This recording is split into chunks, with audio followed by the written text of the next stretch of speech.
Bom dia, igreja. Bom dia, meus irmãos. Primeiro gostaria de saudar as mulheres presbiterianas pelo seu dia, dar os parabéns e dizer que nos conservemos sempre mais e mais no caminho do Senhor, sustentadas por Ele mesmo. Não é usurpação desse púlpito estarmos aqui, mas é pelo dia que é diferente. Então, vamos orar mais uma vez. Senhor nosso Deus, que o meditar do nosso coração e as palavras dos nossos lábios sejam agradáveis na Tua presença. Senhor Deus e rocha nossa. Em nome de Jesus, amém. O tema da nossa igreja neste ano é experimentando a boa, agradável e perfeita vontade de Deus, como está em Romanos 12, 2. Mas qual é a vontade de Deus? Já paramos para nos perguntar isso? É fácil a gente ter um desejo no nosso coração, daí pega um versículo da Bíblia e tenta adaptar isso, em vez de perquirirmos qual é a vontade do Senhor para a nossa vida. Inclusive, pode ser de passar por provação, num determinado instante, e para que a nossa fé seja aumentada. Então, a nós nos cumpre perquirir sempre a vontade do Senhor, examinando as Escrituras. Essa é a nossa revelação. Um dos aspectos dessa vontade perfeita do Senhor está em Efésios 1, 5 e 6, em que a palavra nos diz que a vontade agradável do Senhor nos predestinou para a adoção em Cristo Jesus, para o louvor da glória da sua graça. Que Ele nos concedeu gratuitamente no amado. E prosseguindo, o apóstolo Paulo, ainda no mesmo capítulo, nos versículos 11 e 12, reforça a mesma ideia. O Senhor nos predestinou, nos fez seus filhos, para que tudo ocorra de acordo com a sua vontade, a fim de o louvarmos e darmos glória. Então, é certo que uma das vontades do Senhor, vontade manifesta, é que sempre demos glória e honremos este nome que agora carregamos, o nome de filhos de Deus. Também, nesse mesmo sentido, Jesus nos ensina em João 7, 17 e 18, dizendo que aquele que faz a vontade do Pai honra o seu nome. Nesta manhã, eu vou convidar os irmãos para meditarmos na palavra do Senhor, que está em Mateus 11, 25 a 30. Para que possamos vislumbrar a graça e a glória do Senhor Jesus. E como vimos, honrar a Deus e dar-lhe glória, que é cumprir a sua vontade. O contexto dessa passagem é o seguinte: João Batista, que anunciava Jesus, estava encarcerado. Ele ia ser decapitado. E ele manda alguns de seus discípulos até Jesus e pergunta: és tu o Cristo ou devemos aguardar outro? E Jesus mostra que ele estava manifestando, curando os cegos, os coxos, anunciando o reino, comprovando que ele estava cumprindo as Escrituras. Então, os discípulos entenderam que Jesus era o Cristo. E, mesmo estando João encarcerado, Cristo não se calou com medo deste encarceramento. Pelo contrário, neste capítulo, ele prega o arrependimento às cidades e aos descrentes. Denuncia a perversão e anuncia o julgamento. E então, após o julgamento, o Senhor Jesus volta-se a nós e ao povo que o ouvia, aos que estavam ouvindo, e nos dizeres de Spurgeon, exclama que a graça soberana é resposta à culpa abundante. O Deus dos céus e da terra nos abençoa. Quem pode questionar o bom prazer de sua vontade? a nós, pequeninos, Ele concede graça. Vamos ao texto, irmãos. Mateus 11, 25 a 30.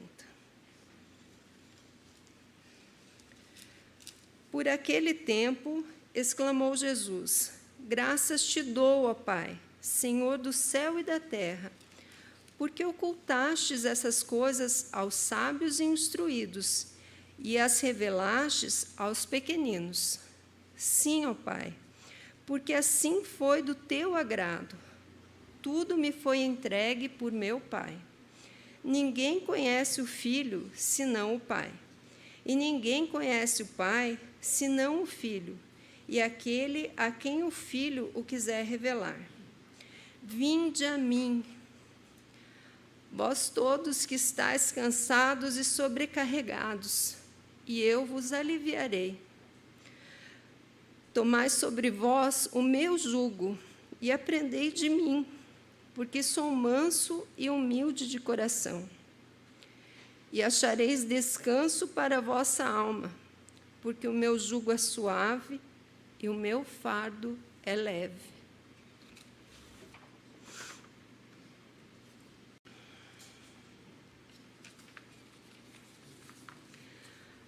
Nessa vida acelerada que levamos, e acredito que não falo apenas a nós mulheres,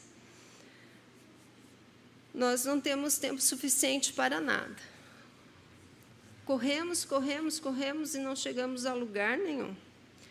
Trabalhamos, trabalhamos, trabalhamos, e quando olhamos não está nada pronto, não está nada realizado. Ainda ontem eu li uma matéria sobre uma crescente tendência mundial de antitrabalho, porque as pessoas não têm mais tido satisfação no trabalho e nos frutos econômicos que ele gera, porque isso continua no mesmo vazio. Nós temos máquinas e aparelhos para nos ajudar em tudo, mesmo assim nos falta tempo. As nossas geladeiras e as nossas despensas, dadas as condições de armazenamento, têm mais alimento do que qualquer rei dos séculos passados. Não existia isso porque o alimento não se conservava. Hoje nós temos essa facilidade. Não precisamos ir matar um boi para comer carne. Nós pegamos na geladeira. Mesmo assim, nós não temos tempo. Os nossos armários estão repletos de remédio. Nós temos facilidade de acesso. Mesmo assim, nós não temos saúde. Até a diversão a que temos acesso, ela nos é um fardo. Foi feita uma pesquisa e cada vez que a gente liga um streaming, passa 18 minutos procurando o que assistir. E muitas vezes, quando nós encontramos, então já estamos dormindo ou não nos agradamos daquilo que estamos assistindo. Então, até a diversão pode ser um fardo. E quem dorme na procura de um programa, depois acorda de madrugada, porque os nossos corpos não se cansaram fisicamente durante o dia e nós dormimos com todo aquele estímulo visual. Então, tudo tem sido um fardo. Como diz Salomão, em Eclesiastes, o que fazemos é correr atrás do vento. Quando eu preparava essa mensagem, assim como o pastor sempre fala, fui eu que ouvi primeiro, né? E talvez fosse o que eu mais precisasse. Até me emociona muito quando Jesus diz: vinde a mim, porque nós conseguimos fugir desse ritmo frenético que nos cansa e não nos recompensa. Nós temos uma recompensa de estarmos tão cansadas, porque muitas vezes temos. Nos cansamos, por exemplo, se alguém vai para a praia e nada até se cansar, teve uma alegria que recompensa. Mas nesse trabalho em que nos envolvemos, muitas vezes sem dar graças até a Deus nós não encontramos um lugar de descanso. Então, o bondoso Jesus intervém na nossa história e nos diz para sermos pequeninos, humildes, dependentes exclusivamente do Senhor e muito alegres na vontade, fazendo a vontade dEle, fazendo aquilo que Ele já nos preparou, entrando na alegria e no descanso que Ele tem para nós.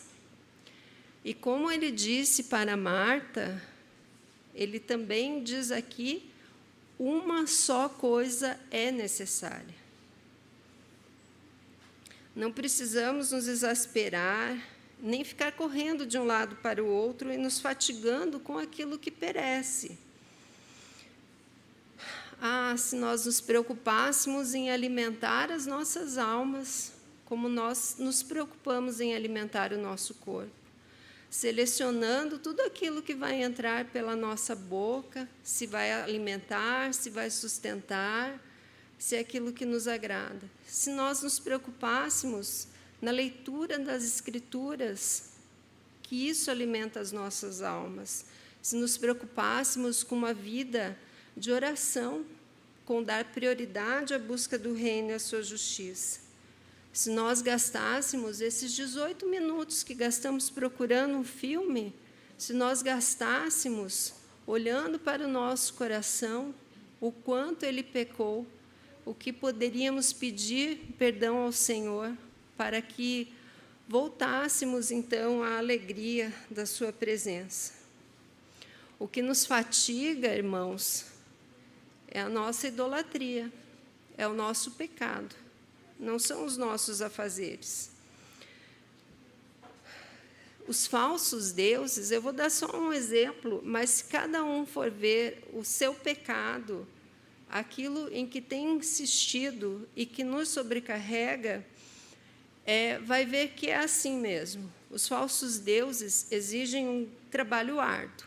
Moloque, por exemplo, ele exigia que um dos filhos fosse enterrado no alicerce da casa. Os falsos deuses exigem um alto grau de sacrifício, mas Cristo não. Ele disse: vinde a mim, eu vos aliviarei. Livrarmos-nos, irmãos, desse jugo pesado que carregamos, é estar no mesmo jugo com Cristo, ou seja, o jugo é aquela madeira que vai nos bois para que caminhem juntos. Se o nosso jugo é pesado, é porque para o nosso companheiro está leve, né? Se o nosso companheiro não é Cristo, quem está na outra ponta do jugo está tendo um fardo leve. E esse abandonar o nosso jugo e aceitar esse convite de Cristo não é para amanhã. Não pode ser deixado para depois. Os irmãos se lembram da letra do hino 201? Manso e suave, eis Jesus nos chamando, vem já, alma cansada, vem já. Esse chamado não pode ser postergado, como diz o livro de Hebreus, em seu capítulo 3, versículo 15. Hoje, se ouvirdes a sua voz, não endureçais o vosso coração, como foi na provocação. Hoje, irmãos, hoje. Porque se o Senhor nos propõe, nos dar descanso e alegria, por que postergaríamos isso para cultivar pecados? A vida com Cristo, desde agora, significa vida de alegria. Na minha caminhada, já vi muitas pessoas que entendem que a vida com Cristo é depois da morte. Agora a gente teria uma vida de pecados. Mas que alegria nós temos no pecado? Se somos de Cristo, chamados à santidade, a sermos conforme Ele, né, sermos moldados a Cristo para sermos como Ele. Como que nós poderíamos ficar felizes com o nosso pecado? Não ficamos, isso tudo é fardo. Então, livremo-nos do peso do pecado, como exorta o autor de Hebreus, capítulo 12, versículos 1 a 3.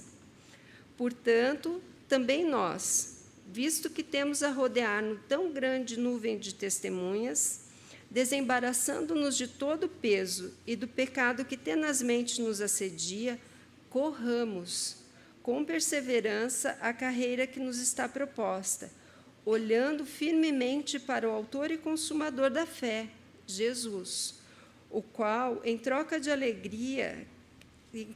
alegria que lhe estava proposta, suportou a cruz, não fazendo caso da ignomínia, e está sentado à destra do trono de Deus.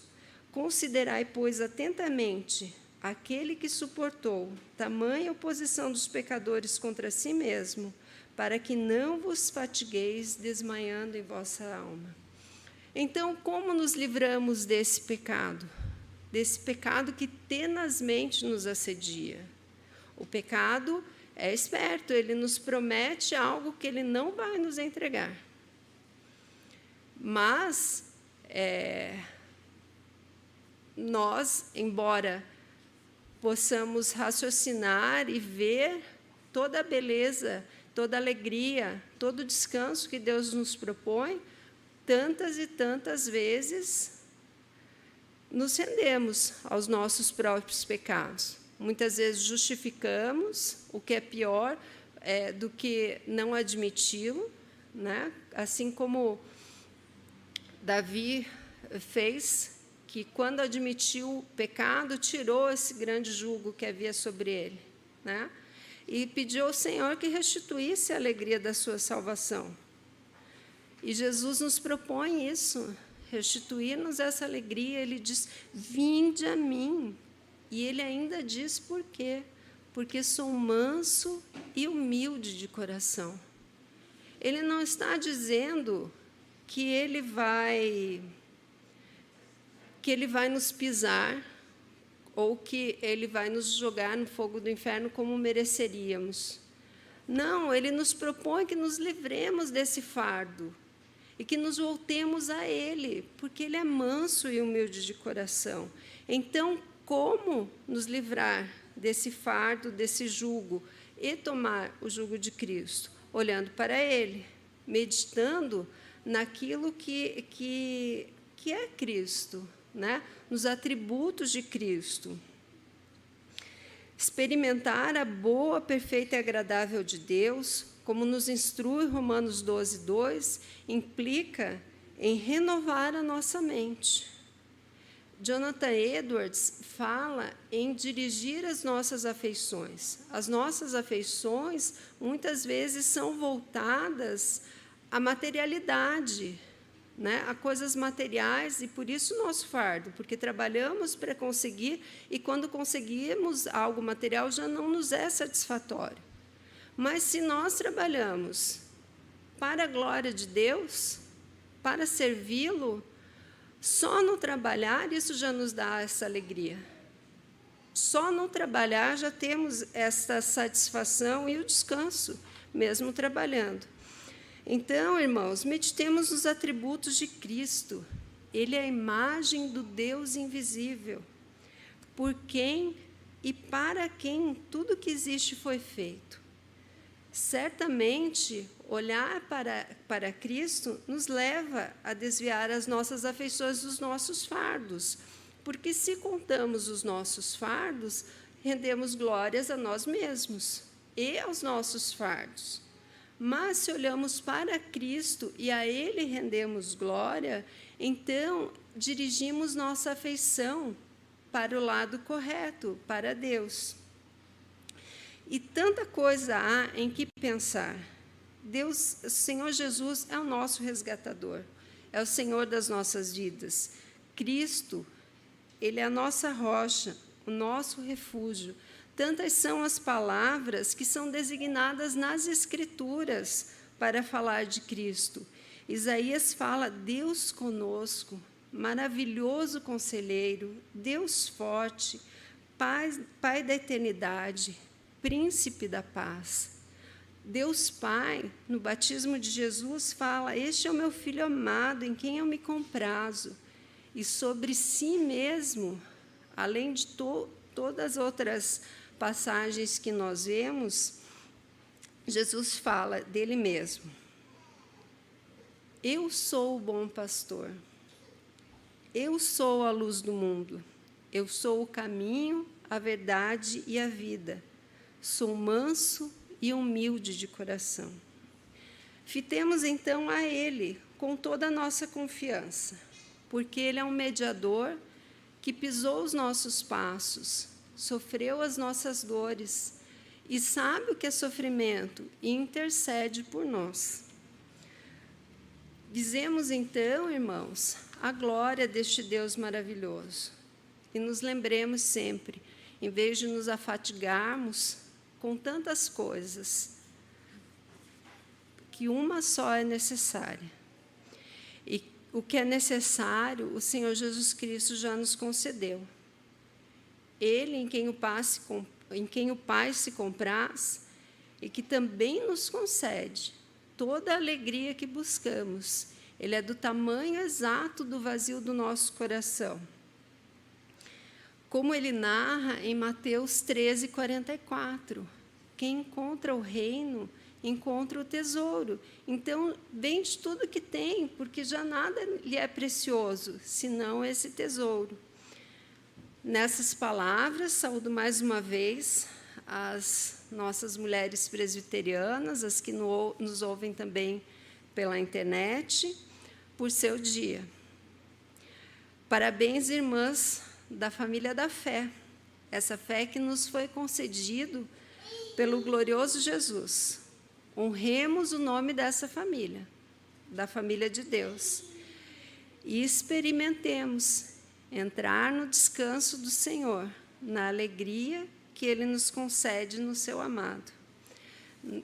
Em Jesus, que é o nosso Senhor, manso e humilde de coração. Irmãos, vamos entoar, então, o hino número 325, o hino da SAF.